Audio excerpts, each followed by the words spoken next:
Hello students, आज फिर एक नए वीडियो के साथ में हम यहाँ पे मौजूद है। और जैसे आप देख ही सकते हो कि आज हम क्या लेने वाले हैं, तो केमिकल प्रॉपर्टीज और रिएक्टिविटी सीरीज वहाँ पे हम देखेंगे, साथ में आयनिक कंपाउंड्स भी वहाँ पे आज देखने वाले हैं। ठीक है, तो कल के लेक्चर के अंदर हमने वहाँ पे देखा था कि मेटल्स किन्हें कहते हैं, नॉन मेटल्स किन्हें कहते हैं। और अगर आपने वो वीडियो नहीं देखा होगा तो सबसे पहले वो वीडियो देखिए, क्योंकि वो सबसे इम्पोर्टेंट वीडियो है। उसके अंदर सबसे इम्पोर्टेंटली बेसिक्स बताया गया है, मतलब इस चैप्टर के अंदर आपको क्या क्या पढ़ना है, क्योंकि मेन चैप्टर का नाम क्या है हमारे, मेटल्स एंड नॉन मेटल। तो एक्चुअली मेटल्स और नॉन मेटल्स क्या होते हैं उसकी जानकारी हमें सबसे पहले होना जरूरी है। ठीक है, तो सबसे पहले आप वो वीडियो देख लीजिए। और बहुत सारे वीडियोस मैंने अभी तक साइंस के और मैथ्स के वहाँ पे अपलोड करके रख दिए हैं। आपको लगता है तो आप वहाँ पे देख सकते हो, क्योंकि बहुत सारी इंपॉर्टेंट वीडियोस है। आपको ये पता है कि मैंने साइंस का वहाँ पे जो सिलेबस है वो स्टार्ट कर दिया है। अभी हम डायरेक्टली थर्ड चैप्टर के ऊपर है, और नेक्स्ट वीडियो के अंदर तो हमारा थर्ड चैप्टर भी वहाँ पे क्या होने वाला है, एंड होने वाला है। ठीक है, तो अब यहाँ पे हम डायरेक्टली मूव करेंगे केमिकल प्रॉपर्टीज ऑफ मेटल्स के ऊपर। सबसे पहले केमिकल प्रॉपर्टी क्या है, रिएक्शन विथ ऑक्सीजन। मेटल्स क्या होते हैं, ऑक्सीजन के साथ में रिएक्ट करते हैं, और मेटल जब ऑक्सीजन के साथ में रिएक्ट करते हैं तो हमें क्या मिलता है वो हम यहाँ पे देखेंगे।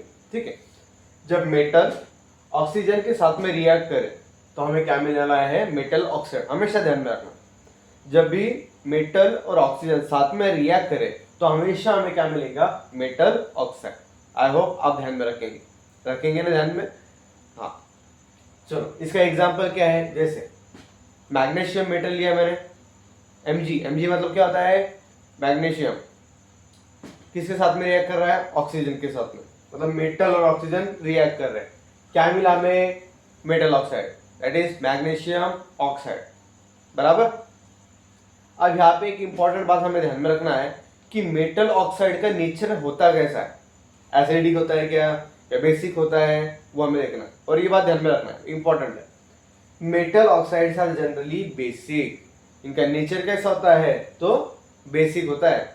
अब इसके बाद में जो दूसरी केमिकल प्रॉपर्टी हम देखेंगे वो है रिएक्शन विथ वाटर, मतलब कैसे मेटल्स वाटर के साथ में रिएक्ट करें तो हमें वहाँ पे क्या उसके अंदर चेंजेस देखने को मिलेंगे, तो वो सारी चीजें हम वहाँ पे देखेंगे।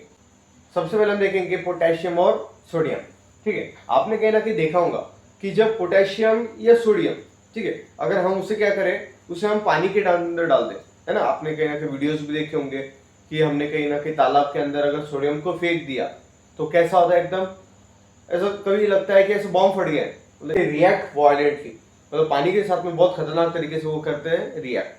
ठीक है, उसके बाद में कैल्शियम मेटल जो है वो रिएक्ट लेस विगसली, बेचारा बहुत धीमा है, आराम आराम से वहाँ पे रिएक्ट करता है। पता है, कुछ बेचारे बहुत धीमे धीमे होते हैं, है। अब आपके अंदर से है कोई आपका फ्रेंड वगैरह तो कहीं ना कहीं उसे ये वीडियो शेयर करो। ठीक है, उसके बाद में magnesium reacts with hot water. ये मैग्नीशियम मेटल जो है ये नॉर्मल पानी के साथ में तो रिएक्ट नहीं करता, पर जब आपका पानी गर्म हो तो वो क्या करता है, रिएक्ट करता है। उसके बाद में आयन रिएक्ट्स विथ स्टीम। जो आपका आयन है, ठीक है, वो नॉर्मल वाटर से वगैरह उसके साथ में कोई रिएक्ट करने वाला नहीं है, हॉट वाटर के साथ में रिएक्ट नहीं करने वाला। पर जब आपका आयन हॉट हो या बहुत ज्यादा ही हॉट हो वहाँ पे, ठीक है, तो उसके साथ में अगर हमने वहाँ पे स्टीम हमने उसको दे दी तो कहीं ना कहीं वो उसके साथ में रिएक्ट कर जाता है। ठीक है, और उसके बाद में आखिरी का कॉपर, सिल्वर और गोल्ड, ये हम सब जानते हैं ये जो मेटल्स है ये पानी के साथ में रिएक्ट करते ही नहीं, सभी जानते हैं ना। वैसे जब भी हम वहाँ पे कहीं सिल्वर की हो या गोल्ड की हो, कोई ऑर्नामेंट्स हमने पहना है, जैसे हमने कोई रिंग वगैरह पहनी है ना, या आप कहीं ना कहीं नहाने जाते हो, बार बार वो रिंग निकाल के जाते हो, निकालने का काम ही नहीं है, क्योंकि पानी के साथ में, गर्म पानी के साथ में रिएक्ट करना लेगा नहीं करना है। ठीक है, तो यही वहाँ पे कुछ केमिकल प्रॉपर्टीज ऑफ मेटल्स। अब थर्ड प्रॉपर्टी हम देखेंगे वहाँ पे रिएक्शन विथ एसिड। इससे पहले हमने देखा था रिएक्शन विथ वाटर, बराबर, और रिएक्शन विथ ऑक्सीजन। अब हम देखेंगे रिएक्शन विथ एसिड। जब एसिड के साथ में रिएक्ट करेंगे मेटल्स तो हमें क्या मिलेगा पे, सॉल्ट और hydrogen gas. Metal react with dilute acid, हमने एसिड को तो लिया है, यहाँ पे डाइल्यूट लिया है, मतलब उसका कॉन्सेंट्रेशन क्या है, उसका कमी है। उसके बाद में सॉल्ट और हाइड्रोजन गैस। ठीक है, अब इसका एग्जांपल देखेंगे, जैसे जिंक मेटल अगर वहाँ पे हाइड्रोक्लोरिक एसिड के साथ में रिएक्ट कर रहा है तो हमें क्या मिल रहा है यहाँ पे, जिंक क्लोराइड मिलने वाला यहाँ पे, और साथ में क्या मिलेगा, हाइड्रोजन गैस मिलेगा वहाँ पे। इसके बाद में हम देखेंगे रिएक्शन विद सॉल्ट सॉल्यूशन। अगर हमारे पास में सॉल्ट सॉल्यूशन है और अगर उसके साथ में हम मेटल को रिएक्ट करें तो हमें वहां पे क्या मिलने वाला है, ठीक है। अब मोर रिएक्टिव मेटल, हाँ ये बात थोड़ी ध्यान में रखने जैसी चीज है। अब एक बात बताओ मुझे, ये यहाँ पे जो एक डेफिनेशन दी हुई है ये हमने इसके पहले भी देखी है, और वो रिएक्शन का नाम क्या है, क्या कोई बता सकता है मुझे? अगर कोई बता सकता है तो वो कमेंट बॉक्स के अंदर कमेंट करो।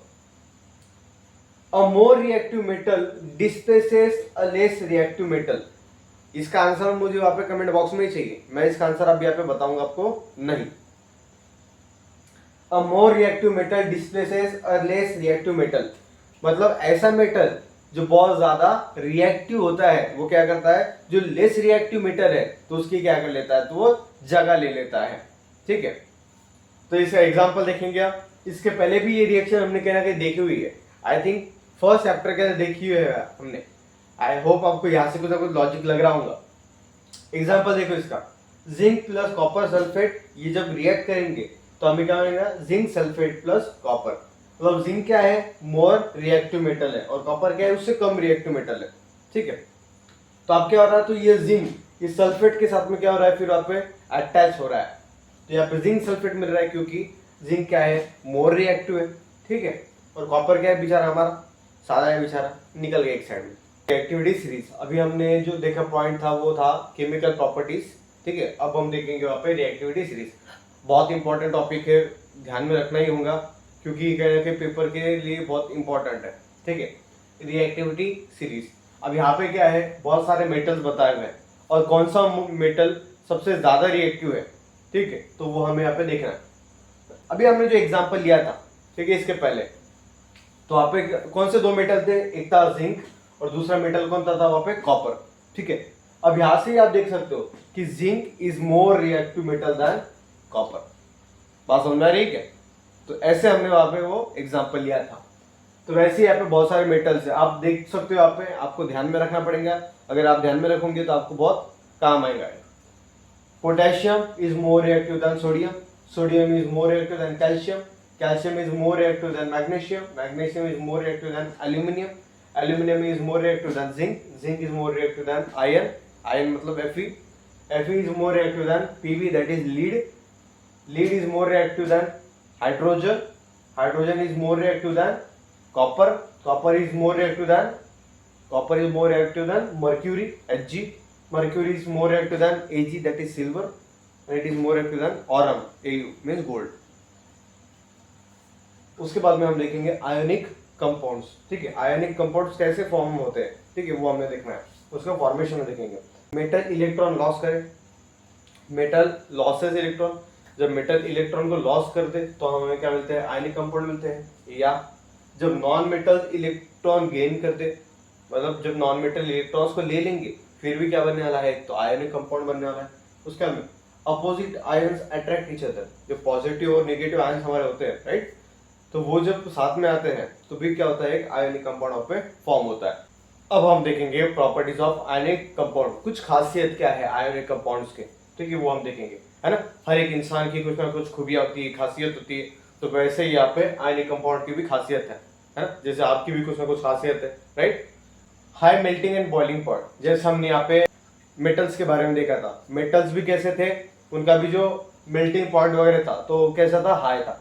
तो उसी फॉर्मेट के अंदर आयनिक कंपाउंड्स का मेल्टिंग पॉइंट और बॉइलिंग पॉइंट क्या रहेगा, हाई रहेगा, ठीक है। उसके बाद में कंडक्ट इलेक्ट्रिसिटी इन मॉल्टन और एक्वियस स्टेट, है ना। अगर मॉल्टन या एक्वियस स्टेट है तो उसके अंदर इलेक्ट्रिसिटी क्या होने वाला है, कंडक्ट होने वाली है, ठीक है।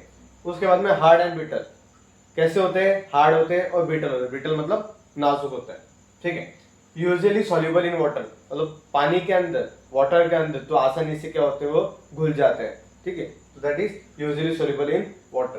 तो ये कुछ खासियत है आयनिक कंपाउंड्स की, दैट इज प्रॉपर्टीज, ठीक है।